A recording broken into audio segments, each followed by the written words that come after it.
شب برات یعنی 15ویں شعبان کی فضیلت کیا ہے؟ بہت سی حدیثیں ہیں، ان میں چند حدیثیں آپ سمجھ لیجئے، بڑی فضیلت والی راتیں ہیں یہ۔ ایک حدیث جو آپ کو الترغیب میں حدیث نمبر 1656 پر مل جائے گی،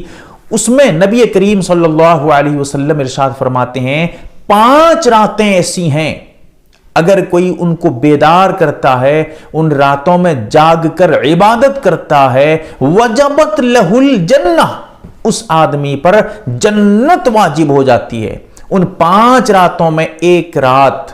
لیلۃ النصف من شعبان، یعنی شعبان کی 15ویں تاریخ کی رات ہے جسے ہم شب برات کہتے ہیں، اور یہ بشارت اللہ کے نبی صلی اللہ علیہ وسلم کی زبانی ہے، یعنی یہ بات یقینی ہے، اس میں کوئی شک نہیں کر سکتا، کیونکہ نبی کریم صلی اللہ علیہ وسلم کا فرمان ہے اگر ہم جاگتے ہیں اور عبادت کرتے ہیں تو جنت ہمارے لیے ضروری ہے، جنت میں جانا یقینی ہے، کوئی شک نہیں ہے اس میں۔ اسی طرح ایک مثال دے کر ایک حدیث میں ترمذی شریف میں حدیث موجود ہے، صفحہ حدیث نمبر 670 پر فرماتے ہیں کہ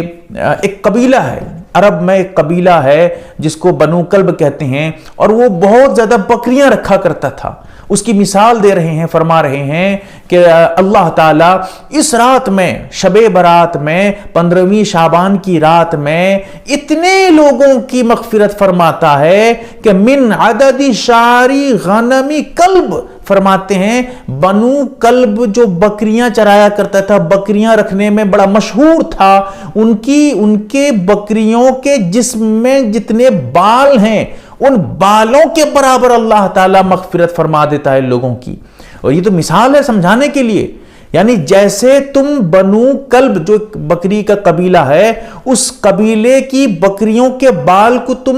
گن نہیں سکتے، شمار نہیں کر سکتے، اتنی زیادہ تعداد میں ان کے اندر بال ہیں، بکریاں ہیں، ان کے بال ہیں۔ اسی طرح اللہ تعالیٰ اس رات میں اتنے لوگوں کی مغفرت کرتا ہے کہ کس کا کوئی حساب کتاب نہیں ہے، تم حساب نہیں لگا سکتے۔ یہ تو ایک مثال بنو کلب کی جو بکری ہیں مثال کے طور پہ سمجھانے کے لیے ہیں، ورنہ اصل مقصد تو لا تعداد بیان کرنا تھا کہ ایسی تعداد کی مغفرت ہو جاتی ہے کہ جس کی کوئی حساب کتاب نہیں ہو سکتی۔ اسی طرح ایک حدیث جو بڑی مشہور حدیث ہے کہ اللہ تعالیٰ اس رات میں، ابن ماجہ شریف میں حدیث ہے، حدیث نمبر 3822 پر، کہ اللہ تعالیٰ اس رات میں آسمانی دنیا پہ نزول کرتا ہے اور اپنی خاص رحمت اور کرم اس رات میں نازل فرماتا ہے، خاص توجہ سے اپنے بندوں کی طرف جو ہے دیکھتا ہے اور فرماتا ہے اس رات میں کہ کوئی ہے جو مجھ سے رزق مانگنے والا ہو، کوئی بیماری میں مبتلا ہونے والا ایسا آدمی جو اس سے شفا چاہتا ہو۔ یعنی اللہ تعالیٰ یہ کہنا چاہتا ہے کہ کوئی ہے جو مجھ سے کچھ مانگنا چاہے اور میں دینا چاہتا ہوں اسے۔ ایک تو ہم خود سے مانگیں، ایک رب اللہ ہمیں دے رہا ہے اور کہہ رہا ہے کہ میں تیار ہوں، مانگو، بس میں تو دینے کے لیے آیا ہوں، اس رات میں دینا چاہتا ہوں تمہیں، تم مانگ لو۔ تو اللہ تعالیٰ یہ سلسلہ جاری رکھتا ہے، رات بھر